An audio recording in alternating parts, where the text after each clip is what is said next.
भैया। अरे बाप रे बाप, क्या बात कर रहे यार। कम से कम अपने घर का नाम रोशन किया, बहुत अच्छी बात। पर भैया एक प्रॉब्लम। क्या प्रॉब्लम है? जहाँ पे एडमिशन लूंगा वहाँ पे पैसा ज्यादा लगेगा और हमारे घर के हालात ठीक नहीं है।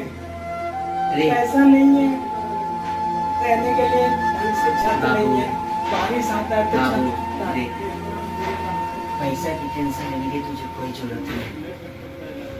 जब तू पढ़ेगा ना, ये धन दौलत कोई बड़ी बात नहीं रहेगा तेरे साथ। नहीं पापा, बात ऐसी सुन। नहीं है। मेरी बात सुन, तुझे इससे कोई प्रॉब्लम नहीं होगा क्योंकि तेरा भाई यहाँ खड़ा है और जो भी चीज होगा ना मैं देख लूंगा। तो अपनी पढ़ाई पूरा कर और तन मन धन से पूरा कर, ठीक है? बाकी मेरे को छोड़, ठीक है? जा पढ़ाई कर।